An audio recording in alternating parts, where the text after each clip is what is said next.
Good. Well, you're a good friend. I'm sure he's glad he's got you in his corner. Man, that's one of my guys. It's like, there are some people, every time you see them, it's like, I wish I could spend more time with you. Yeah. You're so great, always smiling, great attitude. There are some people that everybody loves. Right. Like if you don't like that person, it's a you problem. So you like what I sent you so far, huh? I did. I think it's gonna be fun. Yes. I just want it to be it's fast and loose, so wherever we go is wherever we go. I think those are the best conversations when you just feel the authenticity through it. And you being someone who's done a lot of these, I would say I'm pretty comfortable with knowing that you know how to do this and do it well. I hope so. I try to be the best guest I can. I always try to get better. I always listen to my previous podcasts when they get released just to see, Yes. Was that story choppy? How can I clean it up? How can I tighten it up? So I try to do the best I can. You're always like tweaking and trying to get better. That's the competitor in you. Yeah. It's always wanting to be the best, Yes. you always want to, whatever you're doing, do the best, be responsible, that kind of stuff. Yep. And he's like, well, let me go check the tape. Let me go back and watch and do my film study. Exactly. I know you're a big hoops guy. How tall are you officially? You want the smart aleck answer or the real answer? Both. So the smart aleck answer is 5'20". The real answer is 6'8". Okay, that's perfect. That's a perfect place to start. This is gonna be good. I can, you can tell within, 2 minutes, and this is gonna be great. Okay. So I've got an intro for you that I'll do, and I just like to transition my topics with numbers. So that's why you saw all the numbers and stuff on each one. So we'll go for however long on whatever we bring up. And then if I feel like it's a good spot to transition, I'll go, oh, well, that brings us to our next number, blah, blah, blah, blah, blah. And then, I'll kick it to you. And of course, if you got questions, if something comes up that you want to ask based on our conversation, feel free. Okay. All right, here we go. This is the Living Numbers Podcast, and I am your host, Tony Rambles. Welcome to episode 45. Can you guys believe I've been doing this for 45 episodes? It's actually like 48 because I got some part twos in there, but it's been a great journey. And I have a wonderful, wonderful guest here, Mr. Terry Tucker. But before he speaks, of course, we have to do an intro. And of course, we got to do some housekeeping. So make sure you guys and girls follow the Living Numbers Podcast wherever you listen to podcasts, whether it's Spotify or Apple Podcasts or Breaker or Google or wherever. There's tons of places to listen. Just make sure you listen and you rate and review. If you're watching this on YouTube, make sure you throw some comment section below. Make sure you like, make sure you share, all of those great things. Of course, follow me on Instagram and TikTok @_Tony Rambles _. And you can email the show, onetonyrambles@gmail.com. Now that we've got all of that great stuff out the way, I got to introduce our guest. Now, you guys are in for a treat. We've been talking for maybe 5 minutes or something. And this guy's amazing. He's amazing. He has an amazing story. He has an amazing journey, but I'll let him tell you. Okay, here we go. This is like my favorite part of every podcast. All right, hailing from Chicago, Illinois. He played his college ball at the Citadel, where he was known as the Jordan Stopper. He has a master's in criminal justice from Boston University, former police officer, marketing manager, girls basketball coach, and current cancer survivor. Man, that's a lot of stuff. He's done over 160 podcasts and radio interviews. He shared his story in multiple articles and news stories. He believes in the power of a good story to motivate, inspire, and help others lead their uncommon and extraordinary lives. Author, motivational speaker, and flat out great dude. The hopeful, the motivational, the inspirational, Terry Tucker. Here we go. Tony, that was great. I kind of feel like you should come out of the corner boxing or something like that, you know? Well, you are a fighter, and it's been that way for a long time, based on my research. So give us like, I don't know, the short or the long version. What is Terry Tucker's family? I know you have brothers, and just, you know what? The floor is yours. Well, thank you. I'm excited to be here. I think it's going to be fun talking with you. Yeah, grew up on the south side of Chicago. You can't tell this from looking at me or my voice, but I'm 6'8" tall. And I played basketball at the Citadel, as you said. I've got a brother who's 6'7", who was a pitcher for the University of Notre Dame. Another brother who's 6'6", who was drafted by the Cleveland Cavaliers in the National Basketball Association. And then my dad was 6'5". So I sort of joked that if you sat behind our family in church growing up, there wasn't a prayer's chance you were going to see anything that was going on because, you couldn't see over. But our 5'8" mother was the boss. It didn't matter how big, tall, strong we were. Whatever mom said, that's the way it went.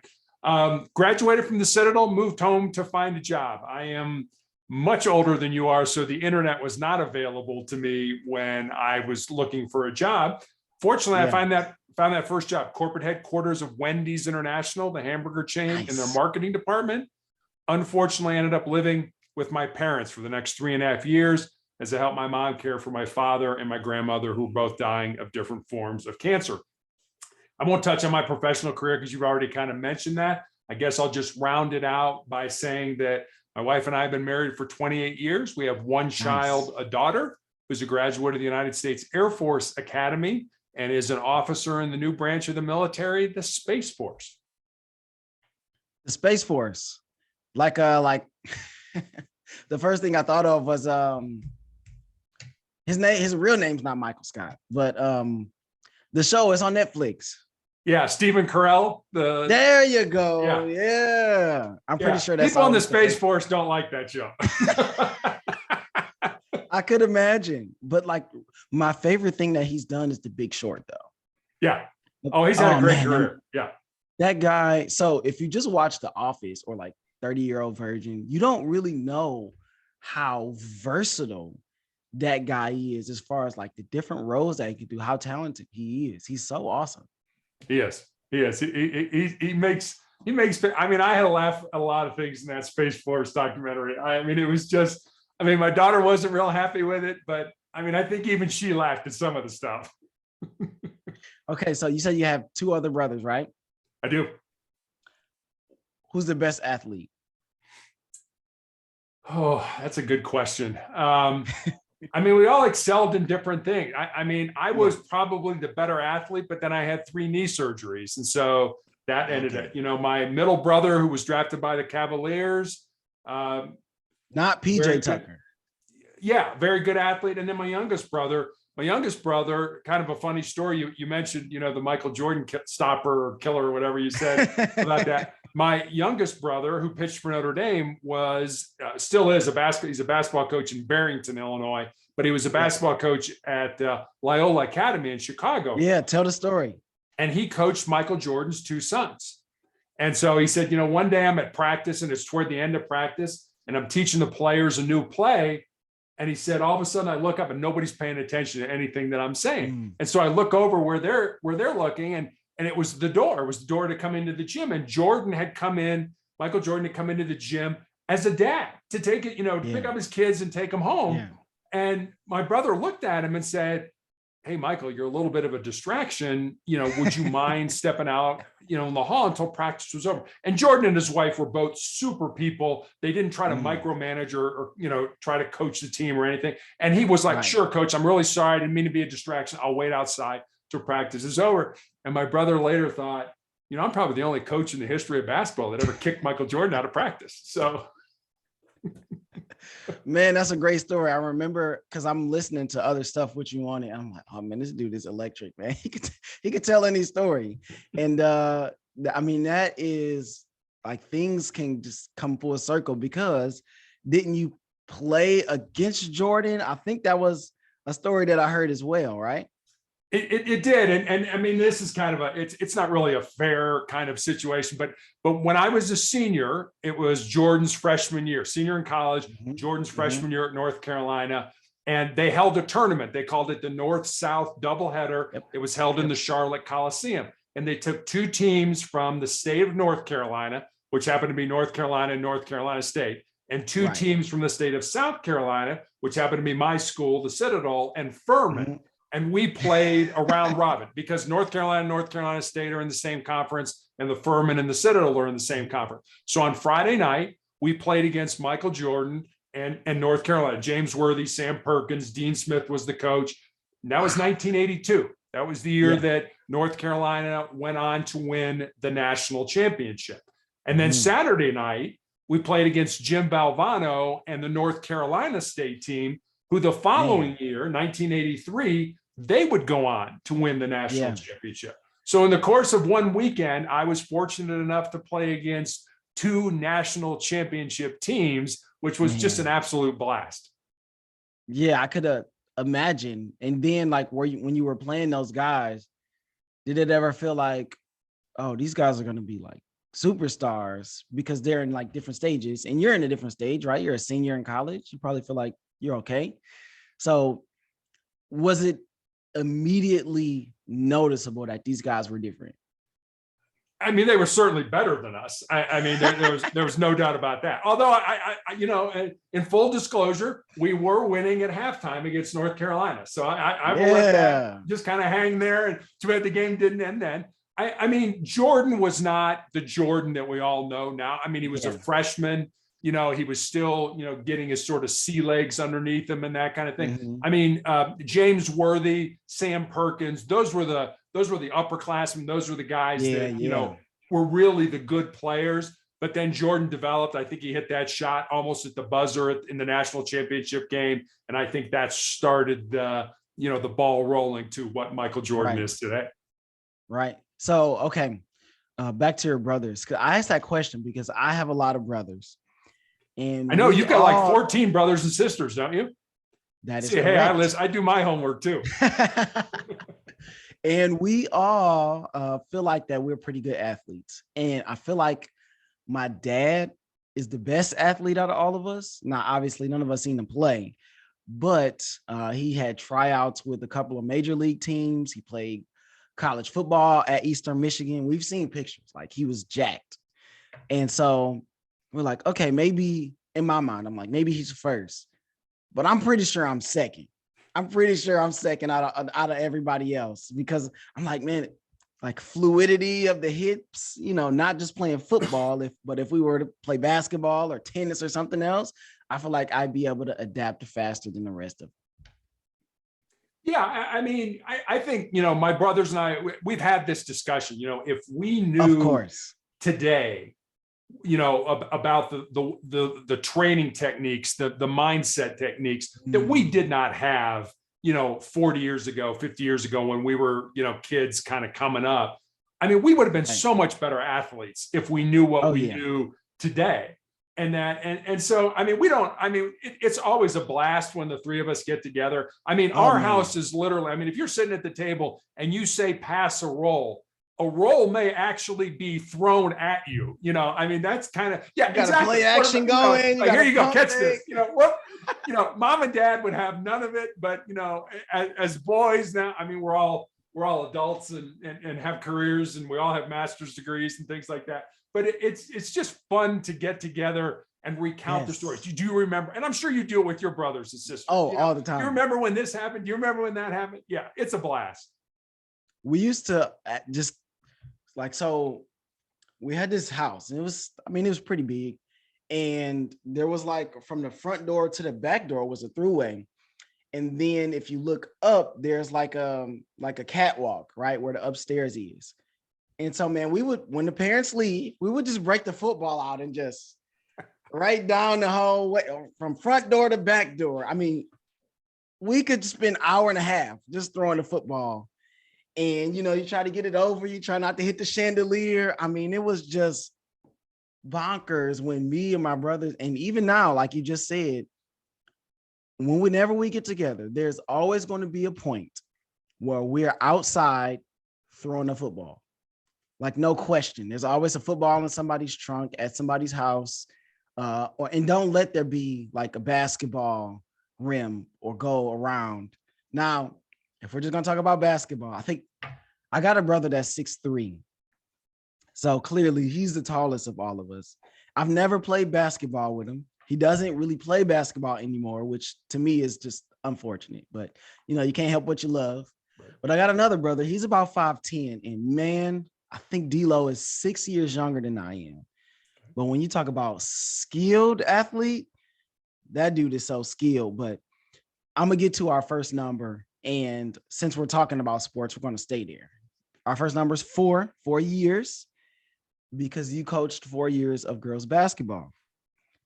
And I'm also currently a coach, girls basketball coach. And this year I also coached softball, which was pretty fun.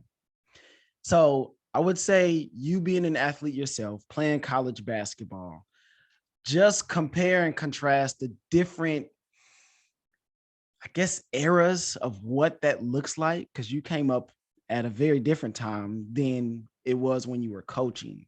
So what were the differences between the two times?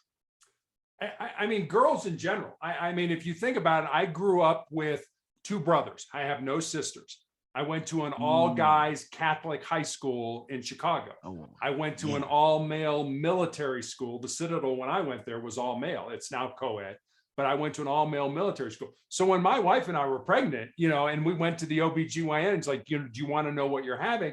We're like, yeah, sure. And, she's like, well, you should buy pink. And I was like, oh, no. You need to leave it in there till it's done. I have no idea what to do with a girl. And our daughter got my height, and she's 6'2", and actually went to the Air Force Academy to play basketball. She was recruited there to play, played her freshman year, blew out her knee, had surgery, and that was the end of that. But still, I guess the difference between boys and girls, men and women, girls play sports for a different reason than men. Not that they don't want to win, and not that they're not competitive. Right. They are, but they're in it for the relationships, the camaraderie, and things like that. And I'll give you an interesting story. So I'm coaching, we're right in the middle of a game, and I turn to the bench and I point to one of the players and I'm like, go in for so-and-so. And she nods yes. And so, I figure, she's going to take her uniform or her warm-up top off and go over to the scores table. So I turn back around to watch the game, and I kind of glance out of the side of my eye at the scores table, and there's nobody there. So I turn back around and I look at her and I'm like, get in the game, and she gives me another nod. And, I'm like, okay, I turn back around. What's going on? And I corner my eye again. There's nobody at the scores table. I'm like, I look at her and I'm like, what's the problem? I said, get in the game. Now she's shaking me off like a major league pitcher shaking off a catcher for the sign. Doesn't like that. I don't like that. No, give me another one. So she's shaking off the sign. I'm like, oh my God, are you kidding me? We're right in the middle of a game. There's a game going on the floor. So I bring her to where I am, and we're face to face, eye to eye. Eye contact was very important to me. We're not talking to each other with our heads down. We're looking eye to eye, and we're being honest with each other. I'm like, what's going on? Why won't you go in the game? All of a sudden, the tears start to come down the cheeks. And I'm like, what's wrong?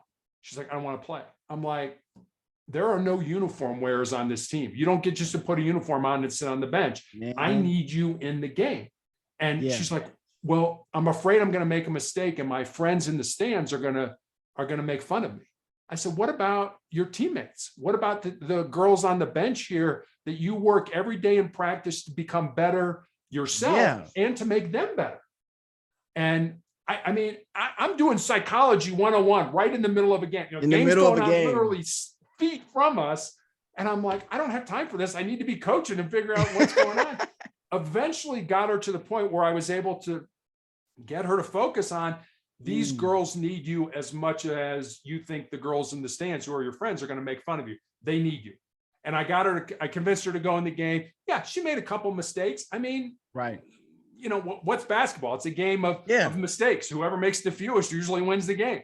And so that was something that was so foreign to me. I'm like, practice during the week was, I want to do good enough so the coach wants to play me in the game. And when my time comes, I want to be ready. This was, I don't want to get in the game. I'm like, I've never experienced that as a player or a coach in my entire life. So it was certainly a learning experience for me, as well as I'm sure it was for that player. Man, it's so different, like you said, because guys were all about competition, and I'm gonna rip that guy's heart out across from me. Obviously not literally, but I'm going at that person. And even if I'm not the best player on the team, I'm gonna find a way, to make a difference. And I've experienced that as well, where you go, hey, come on, so-and-so, you're in the game, and it's like they don't want it. They don't want, like, wait, you're on the team. What are you doing? Like, aren't you here to play? And sometimes not really. It's just they maybe like the other girls on the team, like being a part of it. Right. Maybe does like the physical aspect of being active, but when it comes to the competition part, it's like, not so much. And it's like that just boggles my brain sometimes, just like you. And what can you do? You gotta talk them down. You gotta go, you know what? It's okay to make mistakes, as long as you're playing hard and, doing your best and blah, blah, blah. You really try to go, I really need you in the game, because this person in here, they need a break. They need a breather, and you're the best we got. So, I got to try to figure out how to get in your head to get you ready and prepped to actually jump in the game and compete. And it makes me feel better to know that you had the same experience, that it wasn't just something unique to me. So not at all. What did you do? What did you say to get the person to play? It was the same thing. Like, hey, don't worry about mistakes. Don't worry about mistakes. Just go in there and play hard, and we can live with the rest. Right? Go play hard and be aggressive. Like, if you get the ball and you want to shoot, you feel like you're open, shoot the ball. It's okay. Because I think that's the biggest thing where some people, especially when you have people that have a lower skill level, they go, well, like, what do I do when the ball gets in my hands? Like, I don't want the ball in my hands. I can run around and be a distraction. But when the ball gets in my hands, like, the eyes are on me, the pressure's on me. I'm like, hey, it's okay if you make a mistake, just be aggressive, play hard. Like, that's really all that I can ask from you. And we know our players, when you put someone in the game, like, okay, like this could be good or it could be really bad, and it's probably going to be really bad, but everybody's on the team for a reason, and you want everybody to feel like they're valued. And a lot of times there are opportunities, even for those players who aren't great, to get in the game and still have an impact. I heard Gino Auriemma, the coach of Connecticut, the women's coach of Connecticut, say one time, he said, I always tell my players, I'll treat you fairly, but I'm not treating you equally, because you have certain skills, I have certain skills. I remember I was lucky enough to be recruited when I was in high school by Mike Krzyzewski, Coach K, when he was at Army. And I mean, he was just a super guy back then. And, it's been years, obviously, since I talked to him. But I remember the story he tells about Bobby Knight, when Bobby Knight was his coach at West Point, before Knight went on to Indiana. And he told Krzyzewski, you're my point guard. Don't shoot the ball. If you shoot the ball, you'll be sitting on the bench. And it's like, wait a minute, this is D1 basketball, and you're telling your point guard not to shoot the ball. And I think that goes back to what you were just saying and what Auriemma is saying. I'll treat you fairly, but I'm not treating you equally. There are certain people that I want to shoot. There are certain people that like you said, I'll just run around and be a distraction, but I don't want them touching the ball, So I mean, you have to understand your players. You have to know your players, what their strengths and weaknesses are. And then you have to play to those to try to be as successful as you can. And I think, and you touched on it, like, the thing that is understated is, like, I think mind games is really difficult, but the psychology that a coach has to play, because some people need a different kind of talking to, right, in order to get them to the place where they need to be. Some people, they really need to be, it's really soft. And then some people, to get the best out of them, you got to be a little hard. You really got to challenge them. You got to go after them. And I'm not saying like disrespect them or curse at them, because I'm not a cursor. Even as a coach, I've never cursed at my players because that's just not who I am. But I will get after them and, challenge them in ways for them to be able to step up, because I think that's what some people need. And others, it has to be like more encouraging, like, hey, your team needs you, we need you to go and do this and blah, blah, blah. So man, coaching is very psychological. It's a very mental game, even from the coach's standpoint, even though I'm always wanting to get in there and play.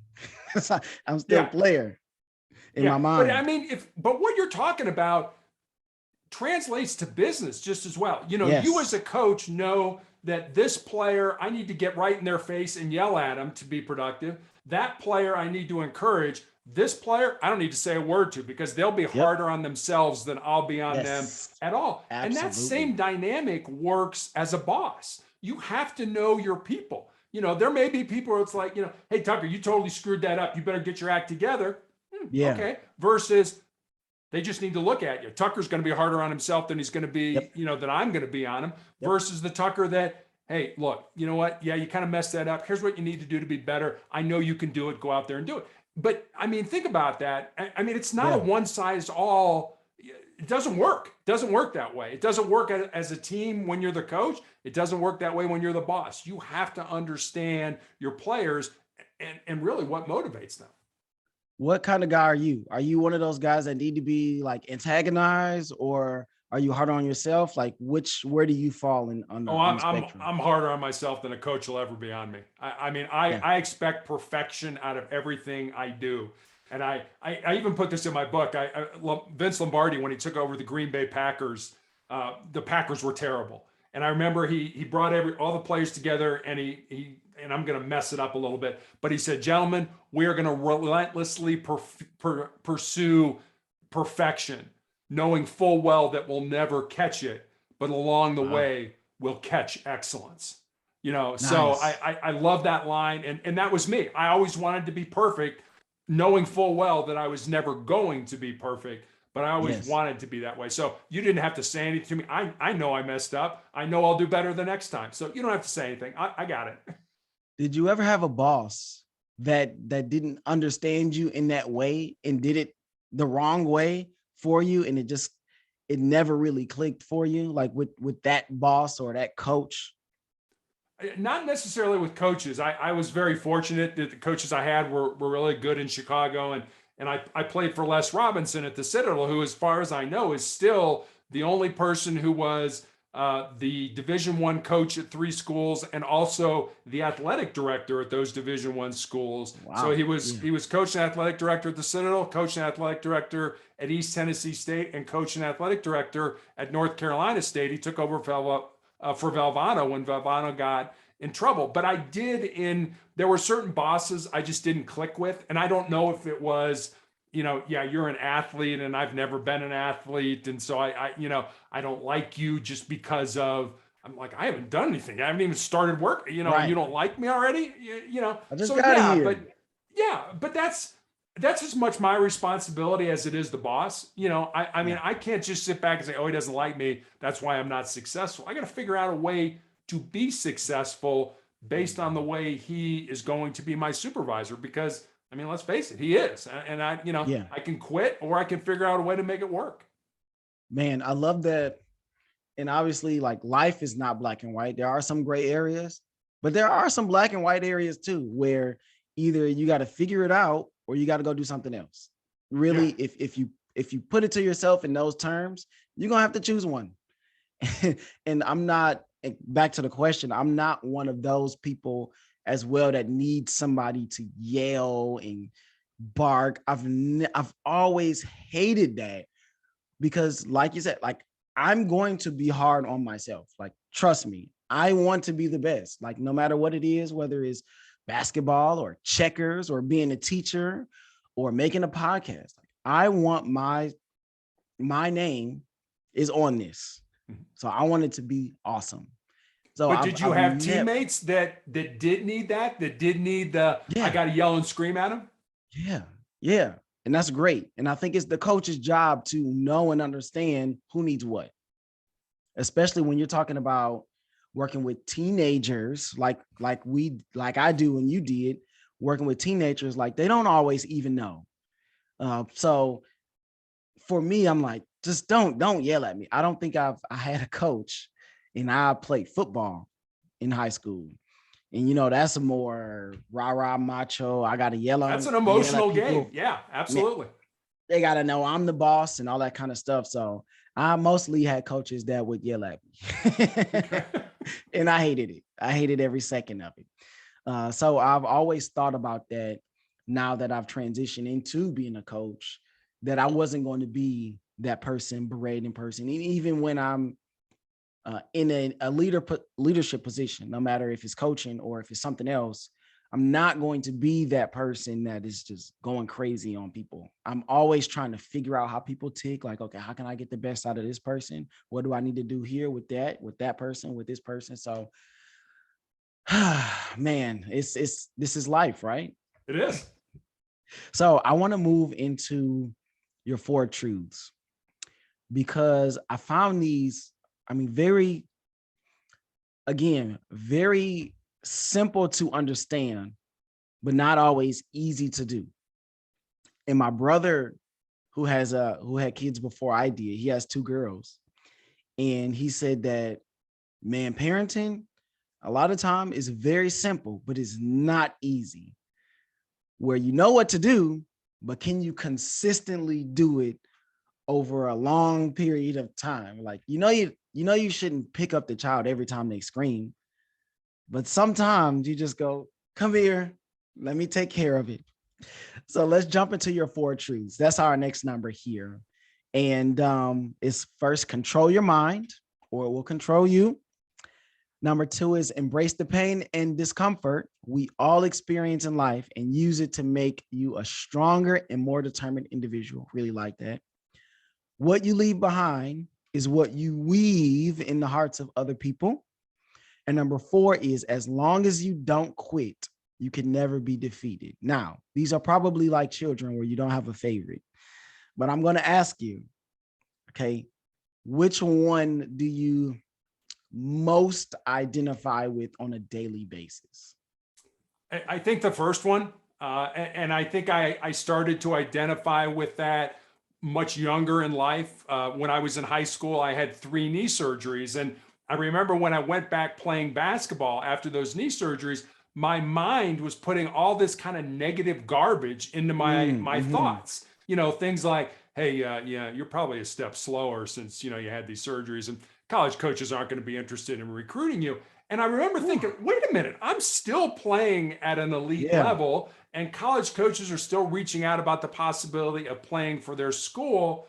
So I realized kind of early on that I needed to change the narrative. I needed to sort of flip the switch in my mind, and if you think about it, our minds can hold one thought at a time. Now, it's estimated that on any given day, we have 60 to 70,000 thoughts that pass through our brains, many of which we don't even pay attention to. They're in, they're out, they're gone. But if you think about it, our mind can hold one thought at a time. Why would you want to make that a negative thought? And I remember, we were talking about Bobby Knight a minute ago.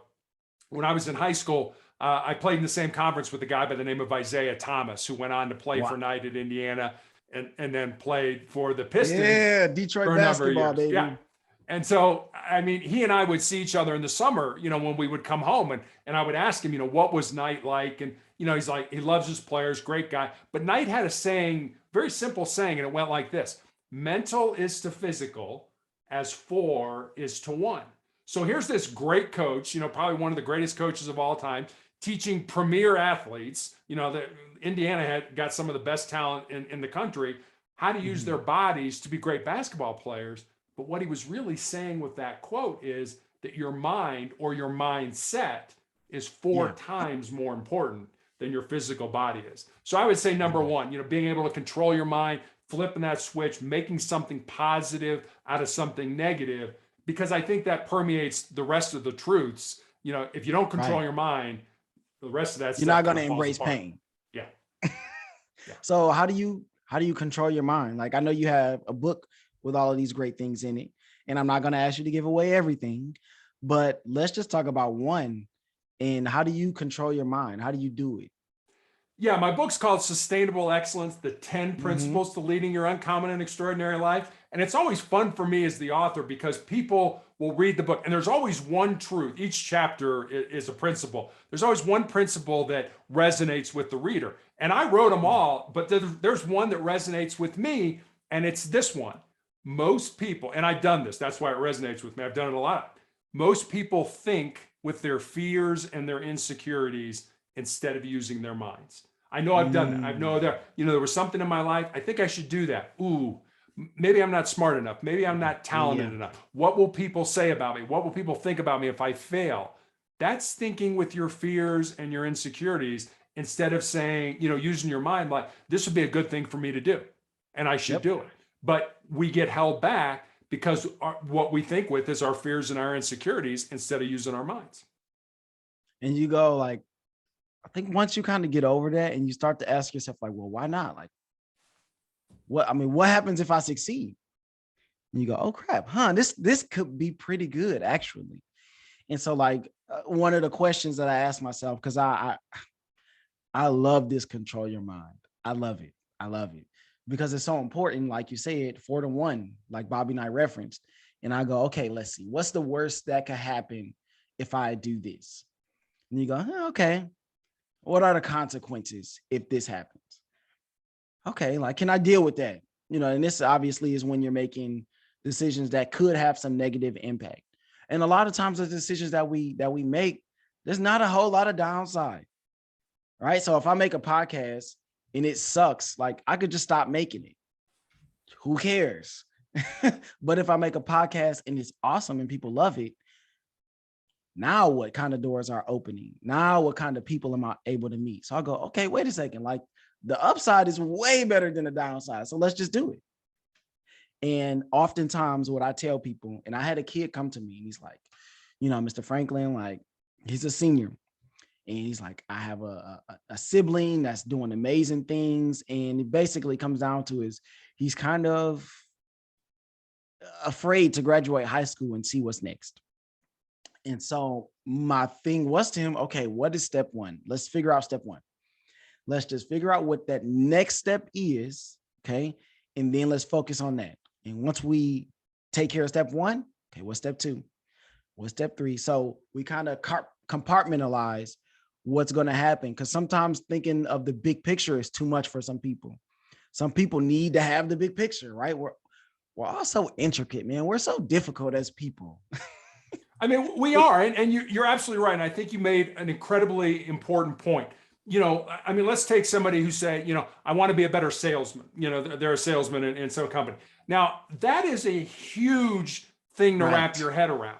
Yeah. But instead of doing that, what if you said to yourself, I want to get 1% better at sales every day. So at the end of 30 days, you're 30% better than when you started.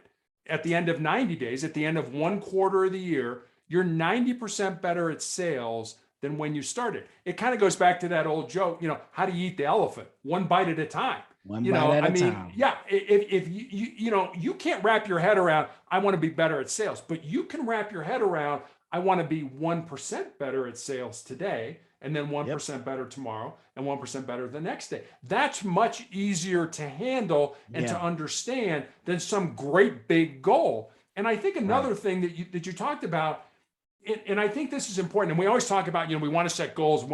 What we don't do before we set goals is determine our values. What do we value? What's important to us? What am I willing to die for? What am I willing, to lay it all on the line for? And once you understand your values, it's much easier to set your goals based on what you believe in your heart are important to you. But we don't do that a lot. It's like, okay, we got to set goals. Well, if you don't know what you stand for, if you don't know what you value, it's hard to set goals. It's hard to set goals that are achievable, that you're willing to sacrifice for. Absolutely. I went through this training called Unique through my church. And so everything, like my voice is who I am. Like that's my money maker, I guess you could say. And so I started to go, okay, how can I use my voice in order to make an impact? Because I had already been doing some stuff. Like I was a teacher. Well, I am a teacher and I teach speech. I mean, that just lines up perfectly. And so then I sing at my church. That's another thing. Okay. And so when I'm looking at stuff that I want to do, I'm like, okay, does it line up with who I am and what I do? Like, if I were to go out and try to be a mathematician or tutor people in math, like that's not my thing. Like that is that is not who I am. Like when we start talking about algebra and calculus, no deal. But if we're talking about speaking in front of people or building relationships, asking questions, that kind of thing, that's what I do. So now when I start to make a goal, I have to go, does it line up with who I am and what I do? If the answer is yes, okay, now here we go again. What's step one? You want to start a podcast? Okay, what do you need? I need a mic. All right, let's get a mic. Do you want to do camera? Do you want to do video? At first it was no, like heck no. I don't want to deal with editing. I've done that before. Answer was no. Okay, so let's get a mic. Let's get a program. Okay, what is it going to be about? I'm not sure. Okay, but that's totally fine. But you have to ask yourself these questions. You have to start to come up with some answers. And eventually you go, well, crap. Well, look at this. The Living Numbers podcast, we're almost 50 episodes in just by following step one and then step two. So like you said, let's try to make life into like these little bite-sized pieces and one piece at a time. Oh, that's good, right? That was good. Okay, here we go. We're going to shift to something that's kind of very difficult in our society. So last weekend, there were a ton of shootings and people were injured and many people passed away. And that number came out to be 14 and there were 43 injured. Those are our numbers here. And so from shootings in one weekend, that's staggering to really think about. So my question to you is, because you were a police officer, when you get that call, what happens next? Ring, ring, ring. There's been a shooting at this place. What happens next? How does that work?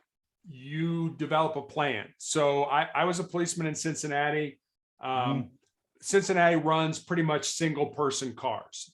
They run double cars in areas that are more violent, more drugs, more guns, things like that.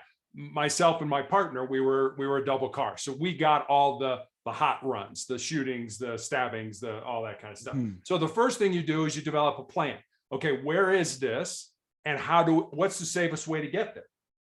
I mean, when I was on the SWAT team, you would, when you were going to a call, they would give you the directions and they would tell you what streets to avoid because you don't want to go right by the place, where the guy's shooting out the window or something like that. So, the first thing you do is how are we getting there? What's the safest way to get there?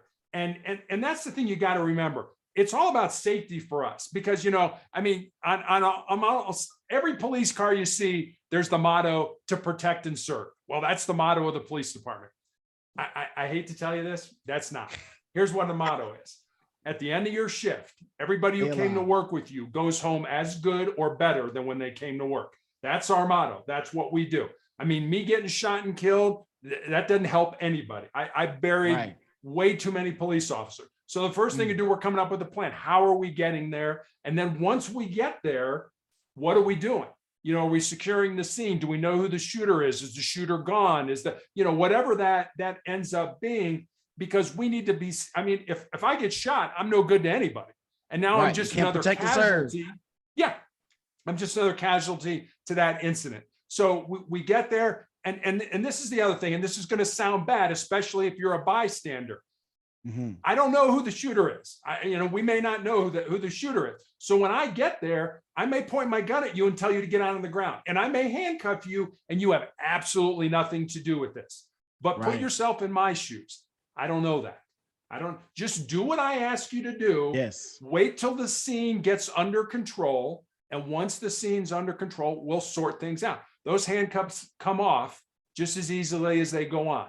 And I think as police officers, a lot of times we're our own worst enemy because we don't explain why we do what we did. My white partner and I ran an entirely black neighborhood for 4.5 years, led our relief in almost every category, and never got complained on because we knew how to talk to people. If I Yeah. pull you over at 3:00 in the morning, in a blue Dodge, and, I go up to you and you're not the person I'm looking for because a blue Dodge just committed a home invasion, it's Right. incumbent upon me, because you're going to want to know, as the driver, why'd you pull me over?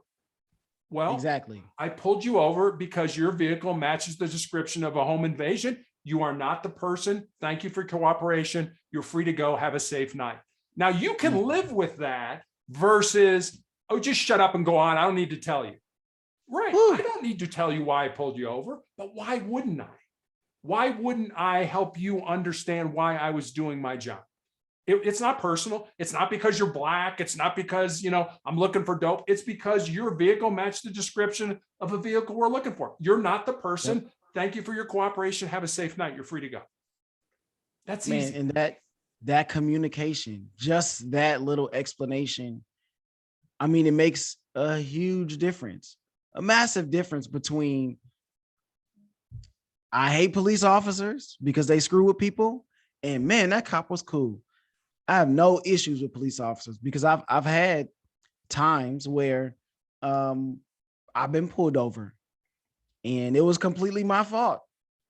And the cop goes, you know what? Don't worry about it. Get it taken care of. Have a nice day. You go, wow, wait a second. And I had way more of those interactions, thankfully, than the one incident that I had where a police officer I felt like was screwing with me and my brother, so it's very difficult. And sometimes we focus on the negative things that have happened instead of all of the great positive interactions and the great positive people. Like, I got pulled over for my inspection sticker being up, or registration, I'm sorry. And the guy's like, what's going on? Like, how come you haven't gotten your sticker? And I'm like, my check engine light's on. He's like, you know what it is? I said, he said, O2 sensor. I said, I think so. He said, man, I know how to fix that. And so we had this nice conversation where the guy tells me how to fix my O2 sensor, lets me go, warning, no big deal, and you go on your way. And I feel like the more interactions we have about like that, the more we talk about those kind of good things that happen, the more you can kind of shift the narrative, hopefully, between, what the public perception is and what is actually happening as a police officer, and when people have these interactions. So you were a police officer for how many years? 10 years. And you also were on the SWAT team, and you were an investigator as well, correct? I was an undercover narcotics investigator, and I was on the SWAT team as a hostage negotiator. Which one of those this question may sound ridiculous, but which one of those was the most difficult? They were both difficult in their own ways. Obviously. I was not terribly comfortable with buying drugs, although I did it. My forte was more developing a case. Maybe somebody would call in and say, hey, they're selling dope out of this house. I would sit on the house. I'd watch it. I might, when you see somebody pull up, go in for 30 seconds and come out and leave, and then another car come, do the same thing, that would tell me, okay, maybe they probably are buying dope. I'm going to pull over one of these cars and see if I can talk my way into that car, if I can, find drugs. Okay, now I've got you on a charge. Would you be willing to work your case off by having me wire you up, giving you marked money, going back in and buying dope? If that's the case, yes, you will. We monitor that whole thing. We have a visual on it. We do it. You bring me back the dope. It tests positive for dope. I type up a search warrant, get a judge to sign it, and get my friends on the SWAT team to kick in the door and do that. Wow. That's what I enjoyed. I enjoyed the hunt. I enjoyed putting the case together. It wasn't so much getting the bad guy and getting the dope off the street. It was the hunt. Right. I enjoyed doing that. The SWAT team. It was the game plan. Yeah, you are. You're figuring it out. You're, hey, no, I don't have it yet. We're going to have to wait a little longer, and like you say, I'm competitive, so I want to get you and I want to get you now, but sometimes you have to have patience and kind of sit back and be like, no, not today. It's not going to happen. Maybe next week, maybe next month, but it'll happen eventually if I just stay consistent with what I know how to do.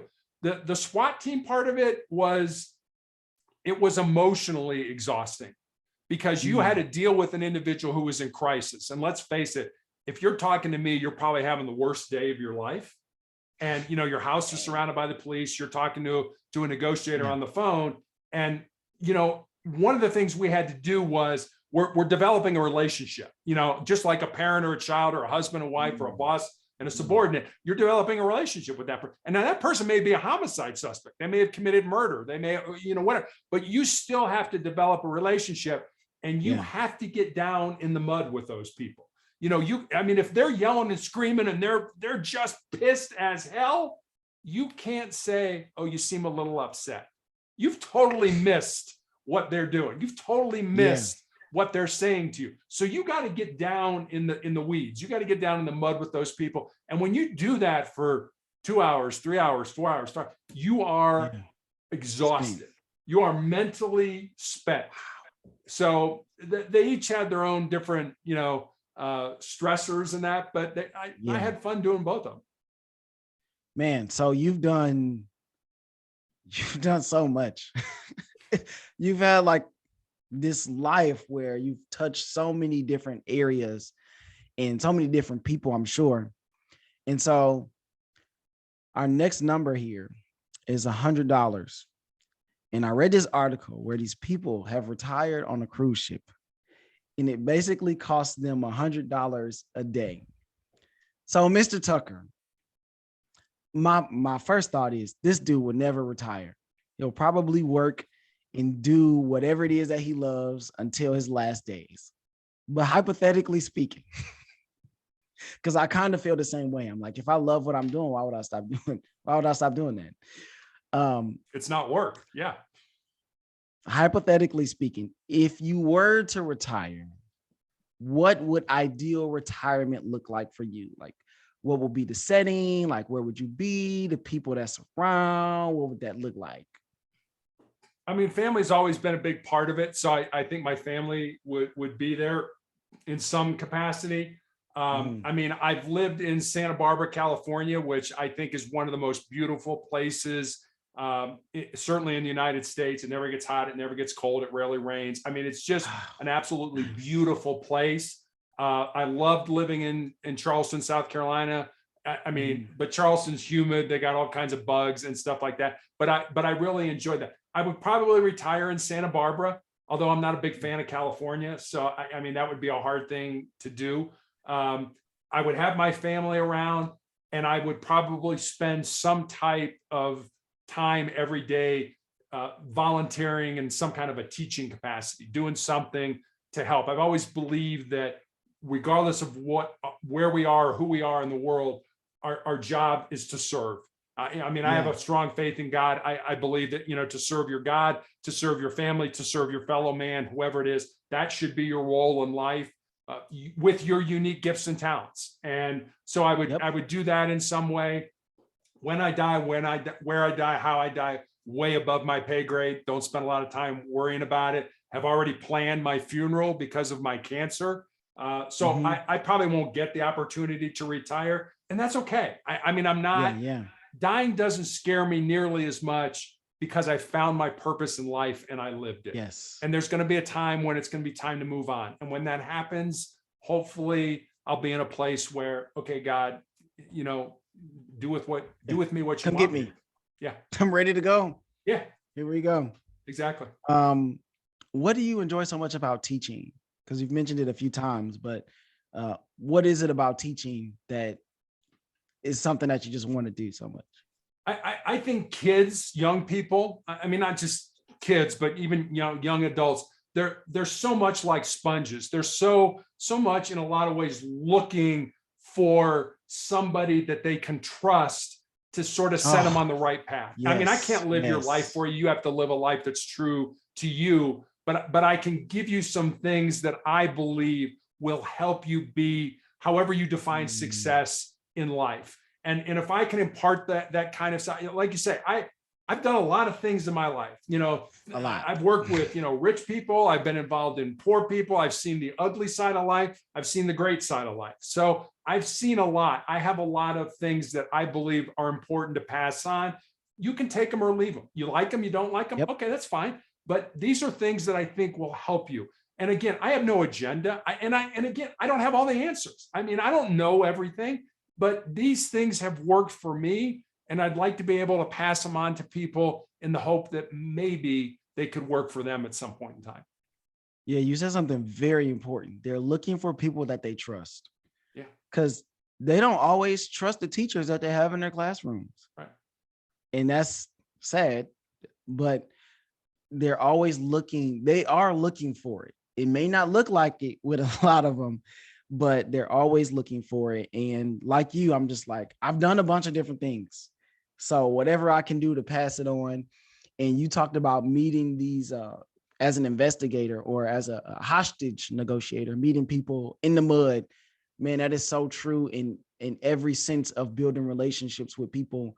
You got to meet them. And I'm sure you've heard this a ton of times, being the man of faith. You got to meet them where they are. Yeah. And so sometimes that's in the streets. Sometimes that's in the classroom, and wherever that may be. Now, I have one more thing that I want to do, and it's my 3 whats. And I ask 3 questions that start with what, or have what in them actually. And then after that, I want you to talk about your book, and I want you to talk about where people can find you. Okay. So the first what is, what's an opinion you have in your field that will be considered unpopular? I think one of the 4 truths that I have about embracing pain, I mean, we are hardwired to avoid pain and discomfort. Yes. That's just the way we don't like it. We don't want to deal with it. I mean, people sometimes go to the excess. I mean, they drink too much, or they get involved in drugs, or they engage in behavior that's not good for them because of pain in some way. And what I say is, don't run from pain. Do just the opposite. Take that pain, flip it inside, burn it as fuel, use it as energy to make you a stronger and more resolute individual. And that's so foreign to just how we're wired and what people want to do. So I get some brushback from people occasionally when I say that, because they're like, no, I don't want to have to deal with pain in my life. I'm like, well, pain is inevitable in all our lives. Exactly. Suffering's optional. Suffering's what you do with that pain. Do you take it and use it to make you a stronger and more determined individual? Or do you wallow in it, feel sorry for yourself, and want others to feel sorry for you? It's your choice. Man, that's so good. Pain is inevitable. Suffering is optional. I love that. I got to make sure we post that on the social medias. Well, okay. In full disclosure, that's not mine. I think Buddha said that, or the Dalai Lama said it, and some Japanese guy. I mean, a lot of people have said it. I don't know who you can attribute it to. So, I mean, I think it's important. So I use it. At this point, we're saying it now. So we're just keeping it you and me. That's right. And that's definitely going to get out there, because it's, when you think about it, you're like, oh, because we don't get to choose. Like, my friend just had a dang on seizure. Like, who knows? And that doesn't even count the countless people that are connected, that are worried, that are facing mental and emotional pain. Right. Obviously right now, what he'll have to go through, hopefully after everything is happened, that those things we didn't choose, but now we get to choose how we then deal with them next. Right. So our next what, here we go. If you weren't doing what you're doing now, which is author, motivational speaker, wonderful human being, what would you be doing? I'd like to say I'd be coaching. I don't, I love coaching, again, for the same reason I talked about being a teacher, because you can mold young people. The thing I hate about coaching was the parents. Parents were, it's like, look, let me do my job. I used to say in the parent meetings, look, if you don't come here and tell me how to be a coach, because I had more experience playing and coaching than any of those parents did, I won't go to your job and tell you how to be an accountant or an engineer or a lawyer. So, don't tell me how to do my job. And that's the frustrating thing, because if you think about it, as a coach, you're teaching and you're coaching for the team. And now that individual player goes home and they're sitting at the dinner table, and mom and dad is saying, oh, Coach Tucker's an idiot. He doesn't know what he's talking about. You should be playing over, that player or whatever. That's a hard thing to overcome when I have you for 2 hours at practice every day. Right. And the rest of the time you're either in school or with your family. That's a hard thing to deal with. So the parents would be, man. And you probably know this Man. as a coach. I mean, you probably feel the same way. Quick story. Okay. And I've since, I guess you would say, mended fences with this player. I don't know. I guess we never even talked about it after it went down. But I was coaching a junior varsity game. Okay. And I'm on the sidelines, home game. And the girl does something. I take her out. And next thing I know, I look up and the parent is like right behind me, right behind the bench. My first thought is, how did you even get over here? Where's the administrator? Where is the head coach? Where is somebody? Like, nobody saw this happening. And obviously things happen, you know, sometimes parents will come and give their kids some Gatorade or whatever. But I'm like, yo, I'm in the middle of a game and his parents, well, what did she do this time? Why is she not in the game? I'm like, what? So I'm like, you know, I think I replied something like, you know, get out of here. Like, I don't have time to talk to you. I'm in the middle of a game, something like that. But I just couldn't believe the audacity of a parent to walk out of the stands, through the baseline, and behind and I mean, literally a foot behind me, right behind where all the chairs are lined up. And so from there, I was just like, wow. Yeah. Wow. What are you teaching that kid? You're teaching that kid that when life gets tough and, you know, after they graduate from college and they're out in the business world, mom and dad are going to solve their problems. You got to let kids fail so that kids can figure out how to solve their own problems.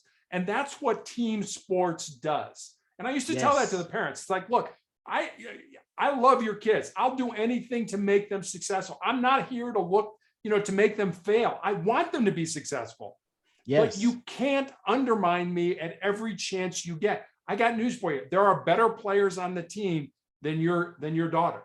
And I'm not playing favorites. My job is not to make your daughter feel happy. My job is to develop a competitive program here at the school. And I'll do that to the best of my ability.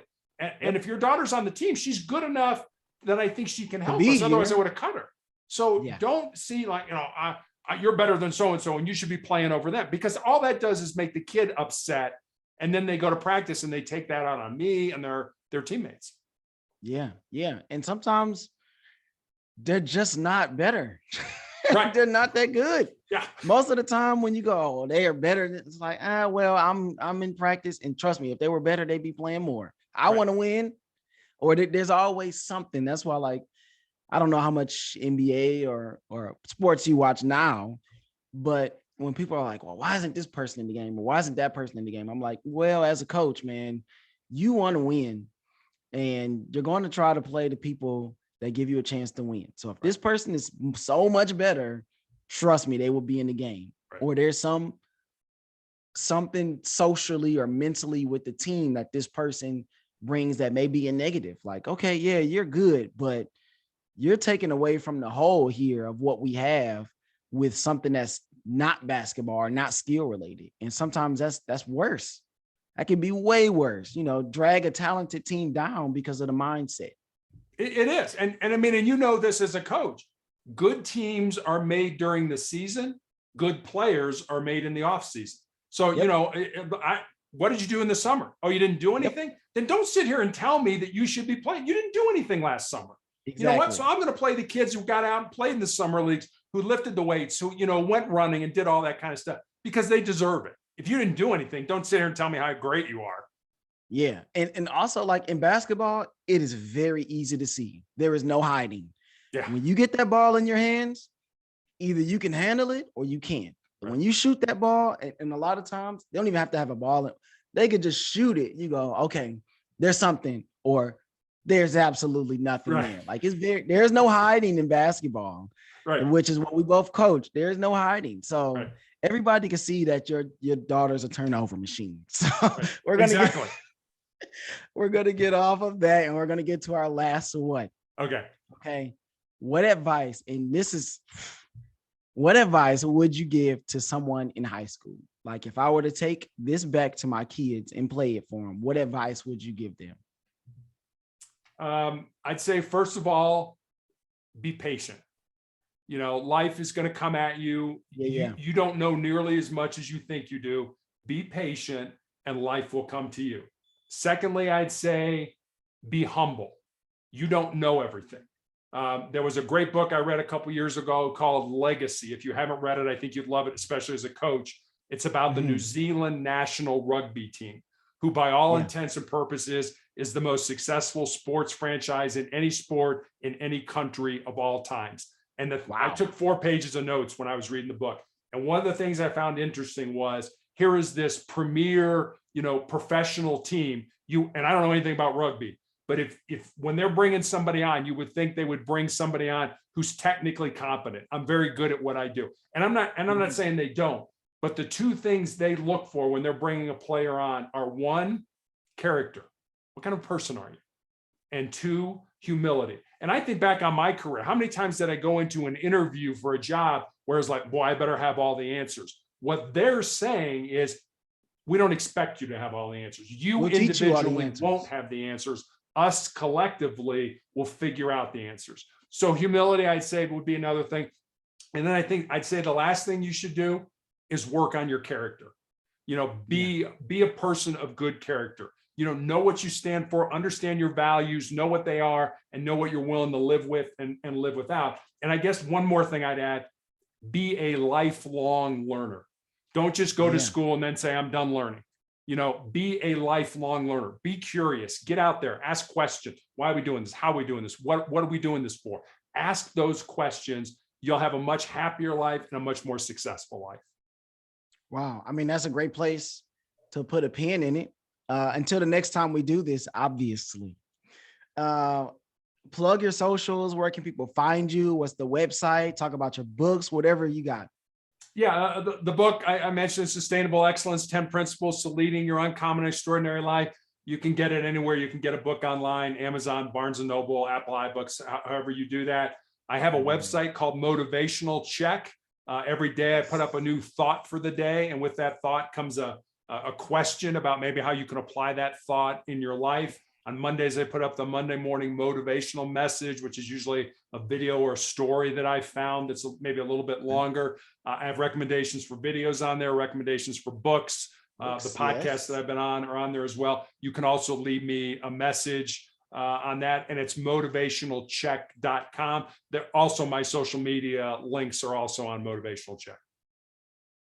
So thank you guys for listening. Thank you, Mr. Terry Tucker, for coming on to episode 45. This was awesome. It was amazing.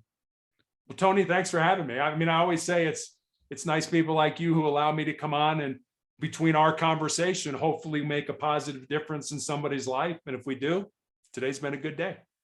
Yep. I mean, that's all it's about. I plug all this stuff with my kids too. So that's kind of where that last question came from. Me, good. I'm always, like you said, always tinkering, always trying to get better. How can we improve? I'm like, I could show this to my kids, and then that may be able to create some dialogue or put them onto Motivational Check, where they maybe visit every Monday and, every week and looking for those quotes and stuff. So thank you for coming on. This is the Living Numbers Podcast, episode 45. Make sure you guys go follow me at _Tony Rambles _ on TikTok and Instagram. You can email the show, onetonyrambles@gmail.com. And of course, everyone, make sure you go check out Mr. Tucker in all of the podcasts. He's been on so many different podcasts. Like, it's so much stuff out there with all the great stuff. And you go find his book, motivationalcheck.com. I think that's a good one. Here we go.